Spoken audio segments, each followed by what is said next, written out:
Thank you for joining me today as we unpack a story that's not just about two individuals but about the broader currents shaping our society. It's a story that begins in Chhattisgarh, where on 25th July 2025, two Malayali nuns, Sister Vandana Francis and Sister Prithi Mary, found themselves at the heart of a controversy that has sent shockwaves across India. Their arrest at Durg railway station has sparked outrage, raised questions about religious freedom, and exposed the complex and often contradictory policies of the Bharatiya Janata Party, particularly in its approach to religious minorities. This incident isn't just a fleeting headline, it's a window into the tensions between governance, ideology, and electoral strategy, especially as the BJP eyes Kerala's 2026 assembly elections. Let's explore what happened, why it matters, and what it means for the future. The story starts at Durg railway station in Chhattisgarh, a state governed by the BJP. Sister Vandana and Sister Prithi, members of the Sisters of Mary Immaculate of Assisi, were detained on serious charges, human trafficking and alleged forced religious conversions. They were accompanying three young women, reportedly for domestic work, and had written parental consent for the girls.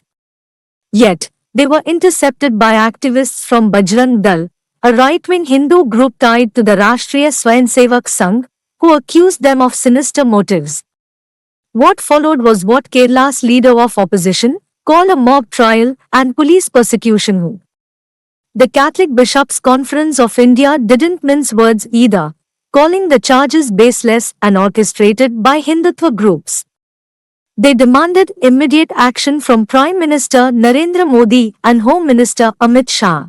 Reports even suggest that police advised the nuns to change into civilian clothes to avoid public hostility, a stark reminder of the challenging environment for religious minorities in Chhattisgarh. This isn't an isolated case. It's part of a troubling pattern. According to the United Christian Forum, 2024 saw 834 incidents of violence against Christians in India, a steep rise from just 127 in 2014. States like Uttar Pradesh and Chhattisgarh have become hotspots for such attacks, often under the pretext of preventing fraudulent conversions. Yet, India's Christian population has remained steady at about 2.3% since independence, which raises questions about the validity of these accusations. In Chhattisgarh, stringent anti-conversion laws have empowered groups like Bajrang Dal to act with impunity, often with the apparent backing of local authorities. These laws, meant to curb forced conversions, are criticized for their vague wording and selective enforcement, disproportionately targeting Christian missionaries and institutions. The arrest of these nuns highlights how such policies create an atmosphere of suspicion and hostility, challenging the constitutional promise of religious freedom. What's striking here is the contradiction in the BJP's approach. Nationally, the party brands itself as a beacon of development and governance, encapsulated in its slogan Sabka Saath, Sabka Vikas, together with all, development for all. But in states like Chhattisgarh, its policies often fuel communal polarization, alienating minority communities. The failure to rein in groups like Bajrang Dal or decisively address incidents like this one reveals a gap between the BJP's rhetoric and reality.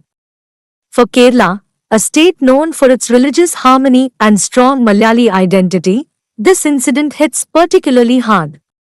The arrests have sparked protests and drawn sharp criticism from Christian organizations and political leaders, amplifying perceptions of the BJP as complicit in religious persecution. Now, let's turn to Kerala, where the BJP has been working hard to expand its influence. With Christians making up about 22% of the state's 33 million residents, the community is a key demographic for the party, which has struggled to break through in a political landscape dominated by the Congress-led United Democratic Front and the Communist-led Left Democratic Front.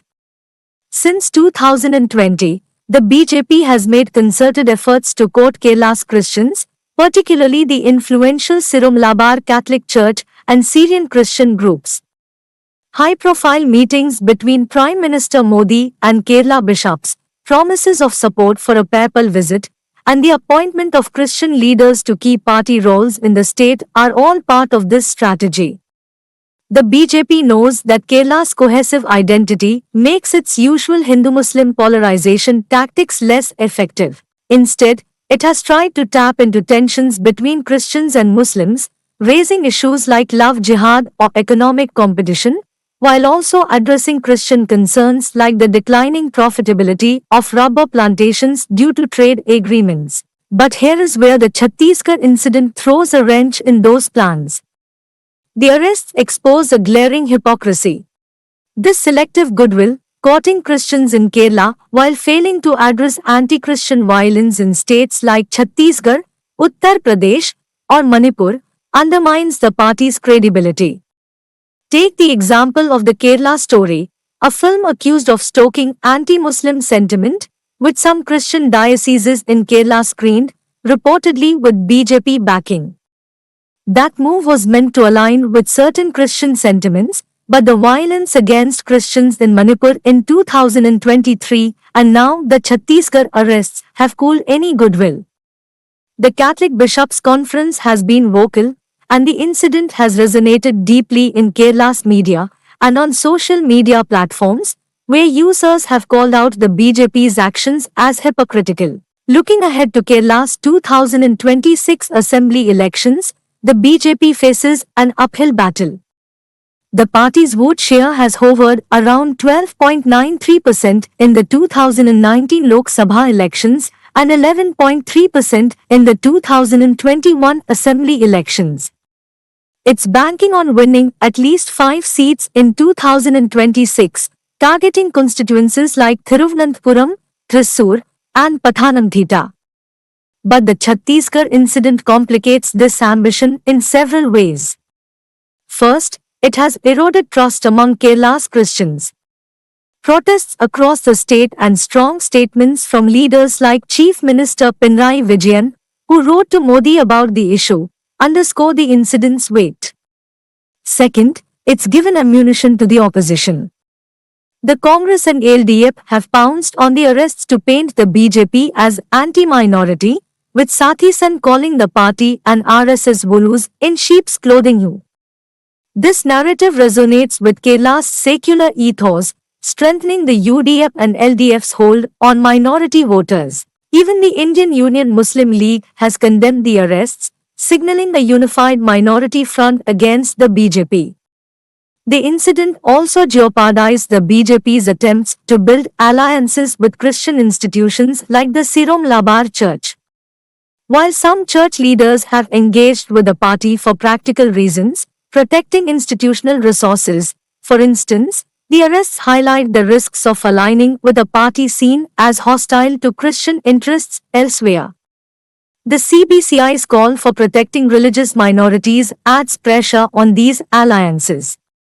Beyond Christians, the BJP's approach risks alienating Hindus and Muslims in Kerala who value the state's social harmony. Political analysts argue that the BJP's overtures to Christians are seen as opportunistic, unlikely to translate into significant electoral gains. At its core, the Chhattisgarh incident reflects a broader failure in the BJP's policy approach. The party's reliance on anti-conversion laws and tolerance of right-wing vigilantism in states like Chhattisgarh, Uttar Pradesh, and Odisha creates a hostile environment for minorities, clashing with its outreach efforts in Kerala. These policies, rooted in the RSS's Hindu majoritarian ideology, undermine the inclusive vision the BJP claims to champion. By trying to exploit Christian-Muslim tensions in Kerala, the party risks alienating both communities, as the state's electorate has consistently rejected divisive politics. The arrests have brought these contradictions into sharp focus, amplified by Kerala's media and online platforms.